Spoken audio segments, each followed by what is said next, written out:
Nova Estela, Ciência e Debate, um programa da TV PUC, aqui em São Paulo. É um programa que busca trazer um debate com raízes, das nossas raízes históricas do conhecimento científico, que já é parte integrante da nossa vida, a gente às vezes nem sabe, mas praticamente tudo que a gente utiliza nas nossas residências, no trabalho, tem um relacionamento com a técnica, com a tecnologia, com a ciência. E o nosso desconhecimento da origem, né, do início de vários processos que nos trouxeram para essa realidade, muitas vezes podem nos dificultar a entender o próprio presente e principalmente os caminhos do futuro.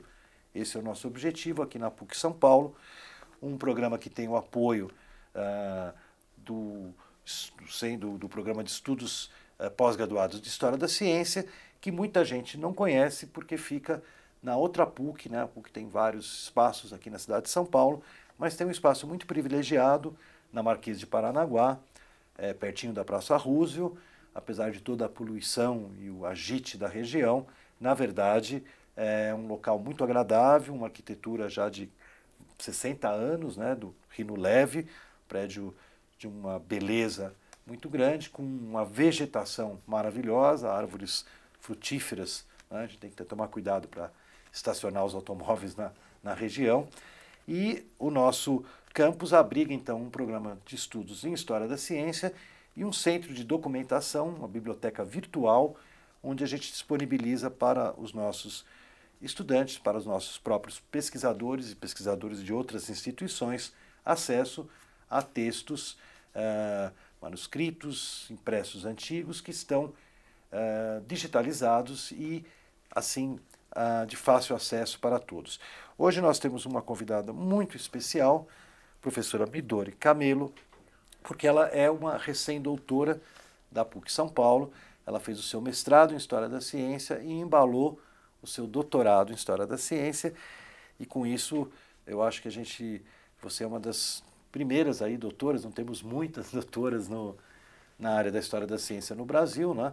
A PUC talvez seja o primeiro programa específico, né? Não vinculado a nenhuma outra área, né? A gente tem várias instituições, na própria USP, a História da Ciência dentro da área de História. Às vezes está dentro da área da educação, área da própria física, química, biologia tem, medicina gosta muito de ter sua área própria de História. Aqui na PUC a gente tem essa interdisciplinaridade de criar um programa específico para a área, atraindo então, né, pesquisas muito bacanas. A Midori trabalhou numa temática que eu acho assim das mais importantes para a gente compreender o mundo moderno, né? Que tem a ver com a mudança na visão e na forma de enxergar. Mas hoje eu gostaria de abordar com a Midori uma outra faceta, né, do trabalho dela. Ela, paralelamente ao seu doutoramento, ela desenvolve um projeto que já no nome é muito bacana, né? Mão na massa? Mão na massa. Mão na massa. Então, Midori, muito bem-vinda e conta para nós o que é o mão na massa, além da macarronada que a gente come em casa.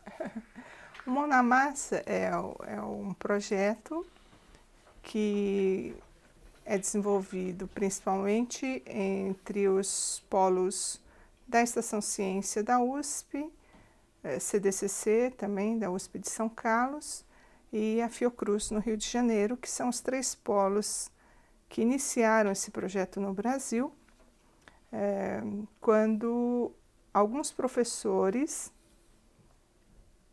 foram convidados a conhecer esse projeto na França. Esse projeto que veio para o Brasil, ele tem como fonte o projeto que havia sido iniciado na França em 2001 e que foi proposto por Léon Lederman, que é um dos ganhadores do Prêmio Nobel da Física. Léon Lederman e o Charpak tiveram a preocupação de pensar no modelo de ensino de ciências que privilegiasse a curiosidade, a investigação e desenvolvesse uma situação didática onde a criança pudesse exercitar o espírito investigativo. Uau, que legal. Então, essa proposta que na França foi adotada pelo Ministério da Educação e foi divulgado por todo o sistema educacional de lá. No Brasil, ele inicia em escala experimental nesses 3 polos que eu citei. Mas, através de encontros e divulgações, eles vão se tornando conhecidos em outros estados e hoje vários outros núcleos estão se formando para entender essa proposta de ensinar o ensino de ciências de maneira investigativa. Na proposta brasileira, o foco está no ciclo 1 do ensino fundamental. E aí existe... Só para a gente entender, nem todo mundo tem filho, tudo. O que é o ciclo 1 do ensino fundamental? Vai de... Da primeira à quarta série. Primeira à quarta série. Ensino fundamental compreende hoje... Primeira à nona série. Primeira à nona série. Eu já estou por dentro. E nós chamamos de ciclo 1 essa fase de primeira à quarta série. E esse é o foco? Por enquanto tem sido esse o foco nos projetos que estão sendo levados às secretarias estaduais e municipais. No teu caso, da Estação Ciência, eu conheço, né, acompanho desde os anos, acho que 80, né, que ela começou. Sim. E a ideia é trazer as crianças das escolas para a Estação Ciência e lá desenvolver ou preparar os professores. No caso do projeto ABC na Educação Científica Mão na Massa, depois de várias tentativas, se amadureceu um projeto que teve um formato mais definitivo entre o ano de 2006, 2007 e 2008, quando se trabalhou com a formação de formadores da Rede Municipal de São Paulo. Então, dentro da Estação Ciências, existem setores que trabalham com a divulgação, que trabalham com a área de computação para crianças em situação de risco, que é o Clicar. Então, existem vários núcleos voltados para diferentes fins.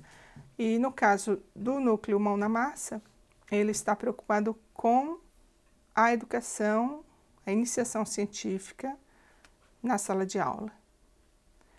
E nessa parceria, nesse projeto que envolveu as escolas da Secretaria Municipal de Educação, foi pensado numa estrutura de formação que envolvesse coordenadores educacionais, coordenadores pedagógicos, professores e lá na ponta os alunos. Porque em termos numéricos, o grupo que desenvolve o projeto na estação não tem, digamos, numericamente condições de chegar diretamente aos professores. Então pensou-se numa formação indireta, onde os coordenadores educacionais dariam formação aos coordenadores pedagógicos, que por sua vez daria formação aos professores, e a aplicação em seguida na sala de aula. Uma formação indireta. Conta para nós um pouquinho assim, o que tem de novo no projeto. Novo no projeto. Óbvio, como você já falou, quer dizer, pensar uma ciência investigativa, ela, vamos dizer assim, é mais do que está se fazendo, né? Hoje em dia, eu quando era moleque, assim, muita coisa era, vamos dizer, adquirir conhecimentos, né? E não exatamente perceber atrás, na frente, junto com esses conhecimentos, criação, investigação, intuição, descoberta, né? Então, como é que você consegue fazer essa mediação, essa modificação? Né? É um processo que envolve uma formação do próprio professor, porque normalmente o professor de primeira a quarta tem dificuldade em trabalhar com o ensino de ciências, que a formação em pedagogia ou naquela formação mais antiga normal não lhe deu uma familiaridade suficiente com conceitos de ciências, e aí ele tem dificuldade para trabalhar isso com as crianças, e aí vai deixando de lado, fica só no ler, no escrever, mas a questão da curiosidade e da investigação é deixada de lado. E nessa proposta nós tentamos resgatar o espírito investigativo quando colocamos uma proposta onde, ao invés de levar respostas prontas, como acontece no ensino tradicional, eu vou dar um exemplo, você vai estudar transformações do estado físico da água. E aí você já diz, a água ela pode estar no estado líquido, sólido e gasoso, e essas transformações se chamam isso, isso, isso. E não se observa a transformação em si, não se manipula a água, não se manipula o gelo, não se observa o que faz com que o líquido se torne gasoso. Então, numa atividade muito simples, você pode trabalhar um olhar diferente para o fenômeno, um olhar diferente para o que está se acontecendo, por exemplo, na fusão do gelo. Então, numa proposta investigativa em que nós apresentamos uma atividade para se estudar a fusão do gelo, propomos uma situação-problema. Por exemplo, o que você deve fazer para que o gelo permaneça o mais intacto possível durante 15 minutos. Uau. Você não dá resposta. Mas nesse processo, você vai trabalhar a ideia do que é estado sólido da água, o aluno vai reconhecer, vai manipular, e nesse buscar a resposta para este problema, ele vai deparar, por exemplo, que ele tem que isolar de uma temperatura elevada. E aí ele vai deparar com a questão que material isola melhor. Mas tudo isso ele vem na forma de uma descoberta. E a aula, o professor ele deve ministrar de maneira que, ora, você inicia fazendo levantamentos de hipóteses individuais e depois discussões em grupo. O grupo decide, conversa, expõe ideias, troca ideias, retifica ou mantém suas hipóteses, planeja a execução, faz a execução, observa, testa a hipótese, discute até chegar num consenso de conhecimento da classe. E aí verifica com o saber escolar e, dessa forma, o próprio aluno ele é ator da elaboração do seu conhecimento. Então, basicamente, é nessa linha que o Mão na Massa se propõe a sugerir uma situação de sala de aula de ensino de ciências diferente do que se desenvolve tradicionalmente. E vocês têm já, você falou 2005, começou o projeto aqui no Brasil? Em 2001... Começou na França.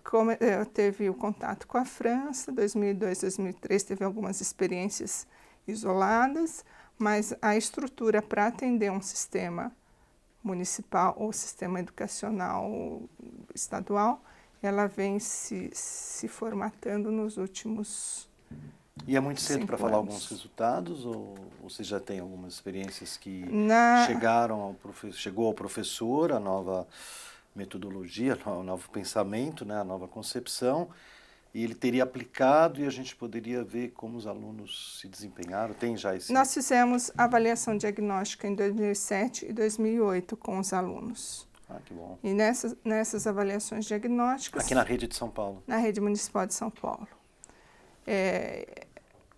E nós pudemos detectar o que está chegando ao aluno, ao professor, porque realmente essa é uma preocupação nossa por não poder atender diretamente o professor e o aluno, por caminhar por vias indiretas. através da avaliação diagnóstica, observar as transformações. O retorno tem sido muito positivo. Os professores que conseguiram entender o espírito da coisa, muitos prosseguem sozinhos. E faz parte da proposta que o professor adquira uma autonomia para que ele busque um conhecimento maior no próprio saber escolar de ciências, que os professores sentem deficiência. Então, a necessidade de estudar mais, a necessidade de se aprimorar, de questionar o que é, como deve ser o ensino de ciências, leva o professor a buscar. E o repertório, eu acredito, como você falou, gostei agora que você explicou, que é claro que o objetivo maior, obviamente que não é a formação do professor que vai esgotar as possibilidades de atuação dele, né, as macaquices que ele vai fazer boas, no bom sentido, né, para despertar essa curiosidade no estudante, a sua metodologia investigativa, né. Mas eu acredito que você deve, que nem o gelo, você já deu um exemplo que eu já fiquei super interessado, né, quer dizer, e é simples, né, qualquer lugar, por mais pobre que seja uma escola, mais deficiente, ela tem geladeira, geladeira tem geleira, tá certo? O gelo não é um bicho que você acha no posto de gasolina, né, quer dizer, eu percebi o exemplo que você deu. Além do gelo, você poderia assim dar pra gente, quer dizer, deve ter um repertório que é passado... na realidade, existe uma estrutura, inclusive, de como trabalhar os conteúdos. Então, a atividade do gelo, ela não deve ser proposta isoladamente, ela deve compor a uma sequência de conceitos que deverão ser desenvolvidos e que esteja inserido dentro de uma estrutura maior que nós chamamos de módulo. Então, é importante frisar que não são atividades isoladas. Elas devem acontecer num processo, um conjunto de atividades deve compor uma sequência didática, no conjunto de sequências didáticas, um módulo que se pretende trabalhar. E isso deve ser dialogado com as expectativas de ensino que existe no caso da Secretaria Municipal de Educação e no caso da Secretaria Estadual deve dialogar com o currículo que aquele estado pretende desenvolver. Eu li recentemente um estudo de um professor, me escapou o nome agora, da Universidade Hebraica de Jerusalém. É um estudo muito interessante que ele faz um estudo comparativo de vários países do mundo, inclusive o Brasil, e ele mostra que a diferença do número de horas nessa época fundamental, né, do ensino fundamental, para as ciências tem uma grande... Né, essa é a tese dele, que ele demonstra lá com a pesquisa dele, tem uma grande diferença no futuro dessa sociedade, quer dizer, sociedades onde a gente tem um desenvolvimento de tecnologia, de ciência, prêmio Nobel, royalties maiores, a gente vai ver que o número de horas que os alunos têm de ciência no ensino fundamental é maior do que países que são mais dependentes da tecnologia, menos produção científica, né? Como é que vocês se deparam com esse problema, por exemplo, número de horas que o professor tem para implementar as propostas? Então, esse é um aspecto interessante e ele faz com que a gente leve em conta que o professor de ensino fundamental do ciclo 1, ele é aquele que vai trabalhar todas as disciplinas. O maior enfoque que ele vai dar para este ou aquele conjunto de conhecimentos vai depender da própria segurança dele. Então, se ele teve pouca formação, ou pouco contato, pouca familiaridade com a ciência na sua formação inicial, ele vai evitar ou ele vai trabalhar de uma maneira muito precária e talvez até não trabalhe por insegurança. Então, nesta fase, nós temos a preocupação tanto da formação continuada do professor, para que ele adquira mais segurança e possa trabalhar e possa destinar um número maior de tempo para trabalhar ciências. E hoje estive conversando com algumas professoras e elas se sentem realmente inseguras. Então, na formação de formadores, nesse processo de formação continuada, temos a preocupação de, ao mesmo tempo, falar da proposta metodológica e também preencher, na medida do possível, lacunas do professor. Então, é complexo isso. Eu trabalho, por exemplo, além da minha atividade aqui de História da Ciência, eu trabalho com incentivo à leitura, né? E a gente tem uma situação semelhante, porque a gente tem pesquisas, né, da Confederação Brasileira do Trabalho, né, que apontam que mais, vamos dizer, em torno de 60% do professor no ensino médio, no ensino médio e fundamental, né, não são leitores, né, não são pessoas que tenham o hábito da leitura incorporado à sua cotidiana. Eles leem, obviamente, né, são letradas, né, leem, mas de uma forma relativamente reduzida, né, se a gente comparar com a ideia de um leitor que se alimenta não apenas com conteúdos específicos de aulas, tudo, mas de literatura, leem por prazer, vamos dizer assim, né, não tem o hábito da leitura. Então a gente também tem de enfrentar esse problema, que a gente não vai conseguir passar para os alunos o gosto pela leitura por pessoas que realmente, por mais que elas, como você falou, têm formação pedagógica, né, para transmitir conhecimento, se elas próprias não são leitoras. Então, a gente tem preocupado hoje em dia, lá no Rio de Janeiro, que eu estou atuando na área da educação, fazer um trabalho exatamente como você falou, né, de a gente dá livros para as escolas, para terem bibliotecas, né, salas de leitura. Mas a gente também criou a biblioteca do professor. E, inclusive, foi uma grande discussão, né, que os professores queriam apenas vouchers para poder ir na livraria comprar os livros que quisessem. A gente está dando vouchers também, mas a gente está dando obras que eles escolhem numa votação eletrônica e tal, para que eles tenham obras que todos estejam lendo ao longo do ano para motivar, né, a interação, a discussão. Enfim, o que você falou, a gente tem um trabalho muito grande com o próprio professor para poder imaginar que ele vá, em algum momento, transmitir esse gosto, esse interesse pela leitura. Como que está sendo o relacionamento com a rede? Está sendo bom? A experiência que nós tivemos com a rede municipal de São Paulo foi muito positiva. A aceitação está sendo boa. A aceitação foi boa. Não pudemos trabalhar com todas as escolas integralmente, foi uma amostragem. Mas houve grandes conquistas. E as professoras, apesar da parceria ter... O próprio secretário, por exemplo, está envolvido? Diretamente não. Não? Não, diretamente não. Não foi um projeto que ficou incorporado à secretaria. Foi uma parceria que teve um prazo e que não houve uma continuidade. E agora a proposta está sendo lançada para a rede estadual. Mas a experiência... Que é muito maior. Que é muito maior, que exige uma estruturação maior. Ah, entendi. Porque no caso do Rio de Janeiro, eu tive mais sorte, assim, do que a tua. Quer dizer, o projeto foi uma iniciativa da própria secretária, né, como a Cláudia Costin. Eu já trabalhei com ela na Secretaria de Cultura, com leitura. Depois a gente foi na Fundação Tivita, num projeto para 4 estados de leitura. A hora que ela chegou no Rio, vamos fazer a leitura.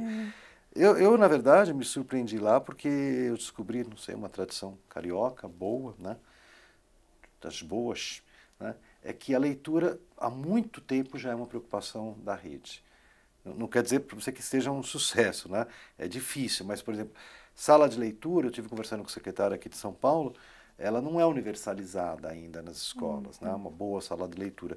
O Rio, por mais precário que seja o espaço físico, às vezes é pequeno porque falta espaço na escola, às vezes não, o acervo é bom. E ele é renovado, né? Porque uma das grandes chaves, assim, quando a gente fala em leitura, é a criança poder ver um livro que ela viu na televisão, numa historinha do bonequinho e tal, e chega na biblioteca, a biblioteca tem livro de 30 anos atrás, que é um outro design, tá, tal. Mas, muito bacana, Midori, eu acho que é uma experiência rica, né? mão na massa.